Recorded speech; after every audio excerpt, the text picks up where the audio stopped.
뉴스 브리핑 시간입니다. 먼저 이재용 회장 출국 관련 기사입니다.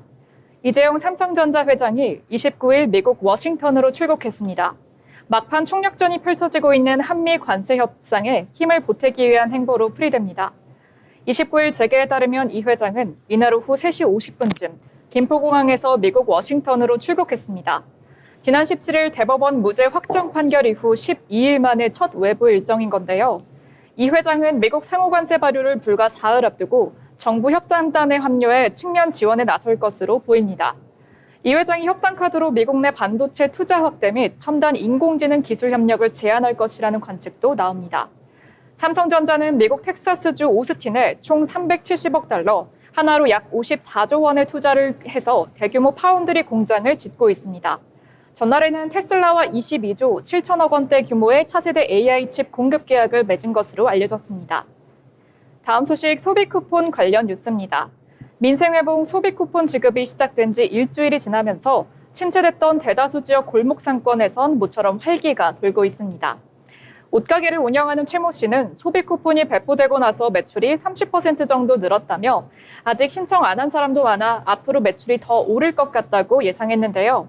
대전 중구에 사는 30대 김모 씨, 쿠폰을 받은 김에 친구들이랑 돼지갈비를 사 먹었다며 평소 같으면 안 먹었을 텐데 공짜라고 생각하니 15만 원 알차게 쓰고 왔다고 답했습니다.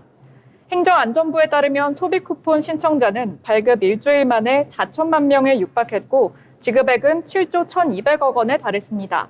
소기업 소상공인 81%는 이번 소비 쿠폰이 내수 활성화에 도움이 될 것으로 기대한다고 답했습니다. 일각에선 중고거래 플랫폼을 통한 현금깡 시도 등 부작용에 대한 우려도 나오고 있습니다. 당근마켓 등에는 쿠폰 선불카드를 할인해 판매한다는 글이 잇따라 올라오고 있습니다. 쿠폰으로 결제한 뒤 환불을 요구하는 사례도 등장했습니다. 이에 정부는 지역별 부정유통 신고센터 운영과 온라인 모니터링 강화를 통해 유통질서 바로잡기에 나선다는 계획입니다. 다음 뉴스 집값 관련 기사입니다. 서울 집값 상승 요인 중 하나로 지목되는 주택 공급 부족 현상이 통계청 통계에서도 확인되었습니다. 통계청에 따르면 지난해 11월 1일 기준 전국의 주택 수는 1,987만 3천호로 전년비 32만 6천호 늘었습니다. 지역별로 보면 전태주택의 46.7%는 수도권에 몰려 있었습니다. 서울이 전국에서 전년비 증가율이 가장 낮은 것으로 드러났습니다. 이는 통계청이 관련 통계 작성을 시작한 1960년 이후 63년 만에 가장 낮은 수준입니다.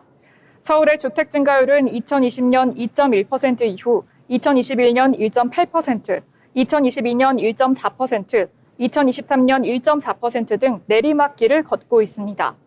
통계청 관계자는 2021년 이후 서울의 준공 실적이 계속 감소한 결과라고 해석했습니다. 주택 공급 부족은 서울 집값 상승 요인 중 하나로 분석되는데요. 아파트는 전년보다 2.7% 증가하며 가장 증가폭이 컸습니다. 다음 뉴스 기업들의 북극 진출 관련 기사입니다. 이재명 정부의 북극 항로 개척 공약이 본격 실행 수순에 들어갔습니다. 10여 년 전부터 추진과 중단을 반복해온 차세대 쇠빙 연구선 건조가 계약과 함께 곧 진행되고 자칭 북극 항로 개척 기금이 조성되는 등 해양수산부와 관련 기관들의 북극을 향한 쇄도가 시작된 것으로 평가됩니다. 차세대 쇠빙 연구선이 투입되면 현재 북위 80도에 제한된 북극 연구 반경이 북극점까지 확대되고 새 연구선이 북극에 투입되는 2030년 여름이면 북극해 전역에서 항해가 가능해져서 북극 항로 개척에 필요한 데이터 확보 등 북극 항로 시대에 큰 역할을 할 수 있을 것으로 기대됩니다. 차세대 쇠빙 연구선은 새 정부가 들어서며 북극 항로 개척을 천명하면서 드디어 본 궤도에 오르게 됐습니다. 지금까지 뉴스 브리핑 전해드렸습니다. 네, 뉴스 브리핑 전해주셨습니다. 저희와 함께 다양한 이슈들 살펴보시면서 투자에 참고해보시면 좋겠습니다.